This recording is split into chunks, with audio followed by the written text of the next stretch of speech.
Faa'iidooyinka caafimaad ee cabidda biyaha. Kor u qaadista miisaan dhimista. Qof kasta oo raadinaya inuu dhimo miisaankiisa wuxuu ku dhimi karaa boosashada mugga biyaha uu maalintii qaato. Daraasad la sameeyay ayaa lagu sheegay qofka caba biyaha ka hor cuntadiisa inuu ka miisaan dhimis badan yahay markii la barbar dhigo kan caba biyaha.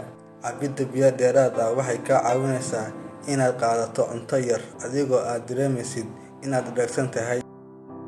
Madax xanuunka iyo wajaca. Haddii uu ku hayo madax xanuun ama wajac, waxa ugu sarreeya oo aad samaysid si aad uga biskootid waa cabidda biyo badan, maxaa yeelay madax xanuunka iyo wajacaba waxaa sababa oonka ama fuuq.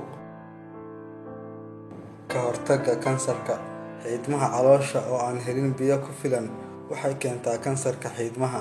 Cabidda biyuhuna waxay ka hortagaysaa khatartaas. Sidoo kale waxay hoos u dhigtaa 50% kansarka kaadihaysta. Qurxoonaynta muuqaalka maqaarka. Maqaarku waa xubinka ugu ballaaran ee jirka.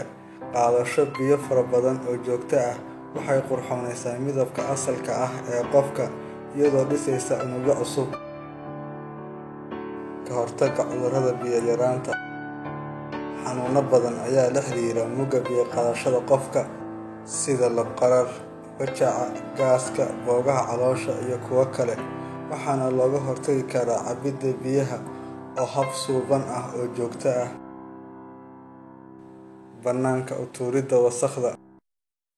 Kiimikooyinka jirka uu soo tuuray ee soo raacay dhididka waxay hoos u dhigaan khataraha dhagaxyada kelyaha iyo kaadihaysta.